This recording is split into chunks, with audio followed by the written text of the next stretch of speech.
Это новый Mercedes C-класса. И если вам кажется, что вы это уже слышали, то все верно. Недавно мы уже показывали электрический C-класс. Но он построен на отдельной электрической платформе, а версии с DVS остаются на обновленной прежней платформе. Так чем этот C-класс лучше? И что изменилось? Я AJ, вы смотрите наш канал. Перед нами универсал и седан. Давайте разбираться. Спереди изменения заметнее всего. C-класс по-прежнему напоминает младший S-класс, но рядом с электрическим C-классом выглядит спокойней и традиционней. Решетка стала намного крупнее, а внутри появился рисунок из фирменных звезд. По краям есть подсветка, а на некоторых рынках подсвечивается и сама эмблема. Как обычно, можно выбрать MG Line, Avantgarde Line, Nightpack и другие варианты оформления. У нас MG Line с Nightpack. Нижняя часть бампера выглядит агрессивнее и почти вся выполнена в черном. В фарах тоже появилась новая светодиодная графика со звездами. Теперь это фирменная деталь новых Mercedes. Сбоку изменений немного, зато по технике новостей хватает. Сохранилась и довольно редкая для этого класса опция – управляемая задняя ось, причем и для седана, и для универсала. На высокой скорости задние колеса поворачиваются до 2,5 градусов в ту же сторону, что и передние. Машина ведет себя так, словно колесная база стала длиннее. И это добавляет устойчивости. На малой скорости задние колеса поворачиваются в противоположную сторону и уменьшает радиус разворота. Появились и новые диски на 18 и 19 дюймов, в том числе особый 19-дюймовый вариант MG Line Plus. Есть и новые цвета, например, Metallic Lavender Silver, который мы уже видели на электрическом C-класс, а также Moody Sky Grey. Nightpack добавляет темный хром на дверных ручках и, конечно, черные рамки окон. Перед нами универсал. Кузов, конечно, другой, а внутри он заметно практичней. Заднюю часть почти не меняли. И, на мой взгляд, это совсем неплохо. Даже фонари остались практически прежними. Мне такой вариант кажется более солидным и сдержанным. Вполне представляю его в роли служебной машины. У MG Line снизу более спортивный диффузор, хотя не думаю, что он серьезно влияет на аэродинамику. Да и эти имитации выхлопных патрубков мне не нравятся. А вот седан сзади освежили заметнее. Прежде всего за счет новых фонарей с рисунком в виде звезд, как у S-класса и E-класса и других новых Mercedes. Внизу у MG Line все то же самое. Снова фальшивые патрубки. Но внешне мне все-таки нравится больше универсал. У версии с DVS под капотом обновленные варианты знакомых 2-литровых 4-цилиндровых турбомоторов, бензиновых и дизельных. Система мягкого гибрида. Самый мощный бензиновый вариант C300 на 258 лошадиных сил, самый мощный дизель примерно 200 сил. Привод может быть задним или полный Fomatic. Небольшой электромотор мягкого гибрида помогает с тягой на низких скоростях и позволяет эффективнее двигаться накатом. И седан, и универсал доступны как подключаемые гибриды. Здесь электромотор на 100 кВт и литий-ионная батарея полезной емкостью 19,5 кВт-часов. Этого должно хватить примерно на 100 км на электротяге. В реальной жизни еще проверим. Зарядка до 11 кВт переменным током и до 55 кВт постоянным. С учетом нынешнего рынка и цен на бензин, подключаемый гибрид, на мой взгляд, сегодня имеет куда больше смысла, чем раньше. На дверях немного изменили материалы и отделку, но в салоне есть и более заметные обновления. Например, это обивка Artico цвета Cherry Red. Раньше красный был очень ярким и нравился далеко не всем. Здесь оттенок спокойнее, и лично мне он нравится. Есть также Beach Brown. Лично я вообще предпочитаю искусственную кожу, но при желании можно заказать и натуральную, включая напа. Но главное обновление в салоне все-таки техника. Давайте сядем внутрь и посмотрим поближе.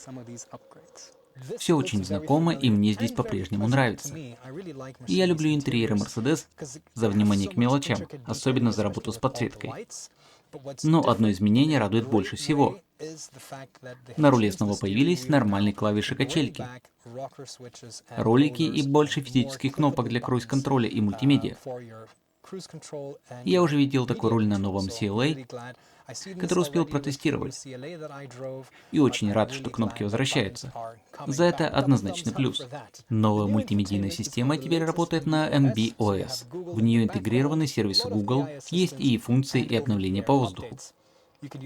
Можно давать несколько команд подряд обычным разговорным языком.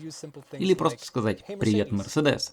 Чем я могу помочь? Построим маршрут до Мангейма. Едем в Мангейм. Проекционный дисплей, как мы уже знаем, очень крупный, и на него выводится карта. А в обновленном C-классе появились еще и элементы дополненной реальности.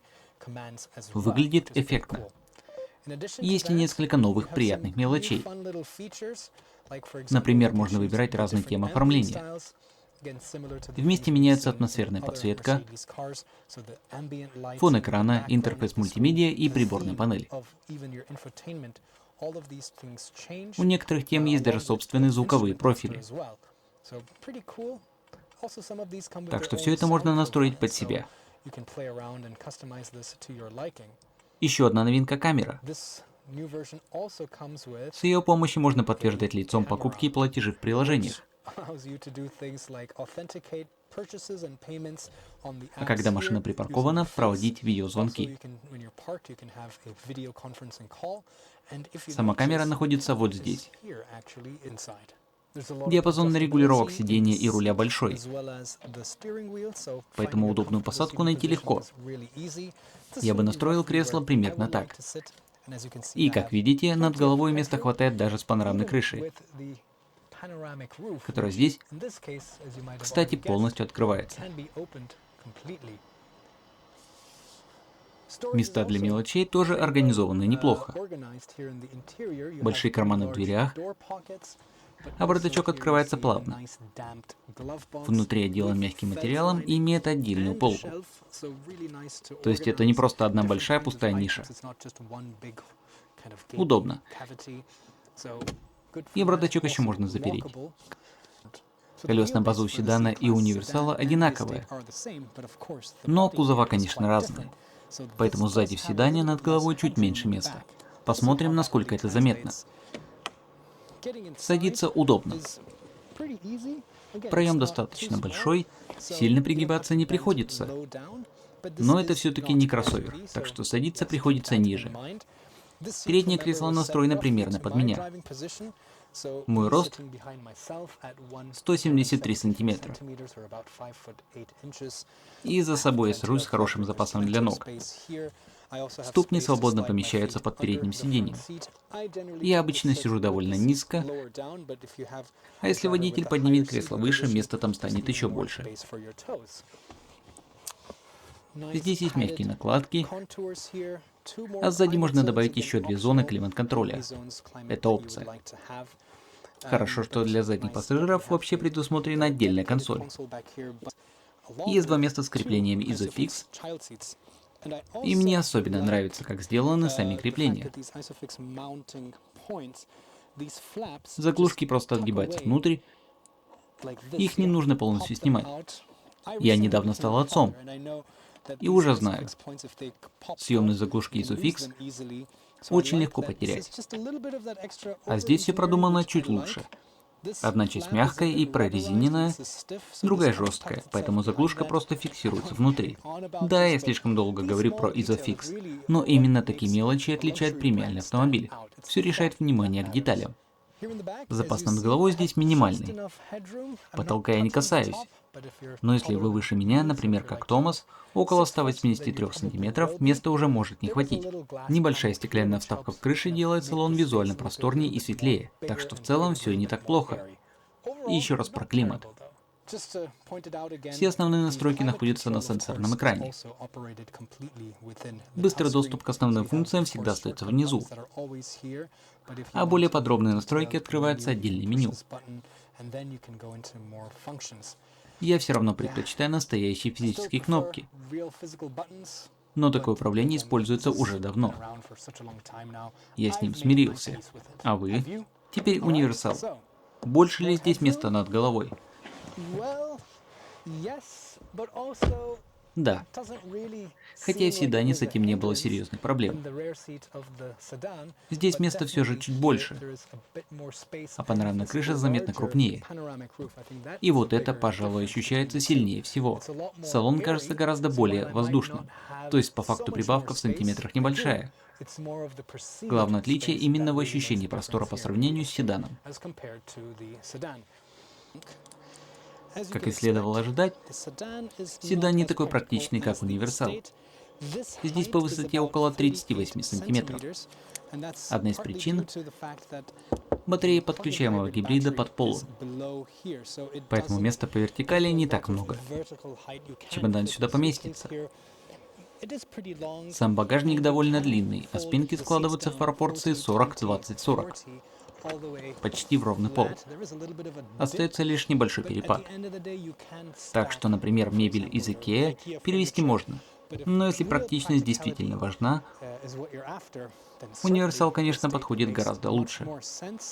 У универсала без подключаемой гибридной системы объем багажника 490 литров, а со сложными сиденьями до 1510. У подключаемого гибрида цифры меньше, потому что батарея занимает часть пространства и образует вот этот выступ. Ничего критичного, но универсал все равно остается более практичным из двух вариантов. Спинки здесь тоже складываются 40-20-40, и из-за батареи под полом остается небольшой перепад. Для меня универсал однозначно более разумный выбор. И мне нравится эта автоматическая шторка багажника. Новый C-класс стоит примерно от 49 тысяч евро. Седан в зависимости от версии доходит примерно до 60 тысяч. За универсал нужно доплатить около 2000, так что верхняя граница получается примерно 62 тысячи евро. Mercedes выбрал очень разумный и осторожный подход. Если все и так работает, незачем все переделывать. И платформа, и сама модель очень популярны, поэтому сильные стороны нынешнего C-класса сохранили, а технику просто осовременили. Если нужен полностью электрический вариант, теперь есть и он. Мне очень хочется сравнить электрический C-класс с подключаемым гибридом и понять, чем эти две платформы отличаются на ходу. Если вам тоже интересно, напишите в комментариях. И подписывайтесь, если вы здесь впервые. Сегодня за руль нас пока не пустили, так что полноценный тест-драйв еще впереди. Спасибо за просмотр, до следующего раза.